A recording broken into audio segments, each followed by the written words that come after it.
প্রবল বৃষ্টিতে বিপর্যস্ত উত্তর কোরিয়া। জলমগ্ন এলাকায় স্পিড বোটে হাজির কিম।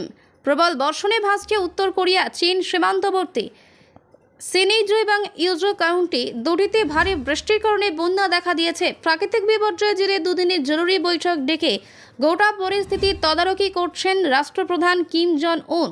স্পিডবোটে চেপে বন্যা কবলিত এলাকা পরিদর্শন করছেন তিনি। বেশ কয়েকদিন ধরেই ভারী বৃষ্টিতে বিপর্যস্ত উত্তর কোরিয়ার নানা এলাকা, কিন্তু গত সপ্তাহে শেষে তাণ্ডব দেখায় ঝড় গায়েমে, যার ফলে বৃষ্টিপাতের পরিমাণ আরও বাড়ে। কয়েকটি এলাকায় ভূমিধ্বস নামে বুধবার সেদেশের সংবাদ সংস্থা KCNA জানিয়েছে।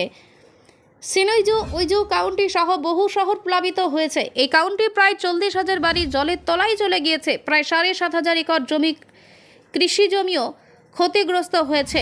বিপন্ন জনজীবন। এই দুর্যোগের পরিস্থিতিতে দুদিনের জরুরি বৈঠক ডাকেন কিম। দুর্গতদের উদ্ধারে জোর কদমে কাজ চালাচ্ছে উদ্ধারকারী দল। রয়টার্স সূত্রে খবর, দেশের রাজধানী পিয়ংইয়ং থেকে শুরু করে বন্যা কবলিত বিভিন্ন এলাকায় স্পিড বোটে চেপে ঘুরে দেখছেন কিম। ক্ষয়ক্ষতির পরিমাণ নিয়ে হিসেব নিকেশ করছেন। দ্রুত সব ধরনের জরুরি ব্যবস্থাপনা গ্রহণের আহ্বান জানিয়েছেন তিনি। প্রত্যেক বছর এই সময় বর্ষাকাল থেকে উত্তর কোরিয়ায় গায়েবিঝড়ের প্রভাব পড়ছে দক্ষিণ কোরিয়াতেও। সেখানেও ভারী বৃষ্টি ভূমিধ্বসের কারণে বিপর্যস্ত সে দেশও। ক্ষতিগ্রস্ত বিভিন্ন রাস্তাঘাট, ভেঙে গিয়েছে বহু বাড়ি।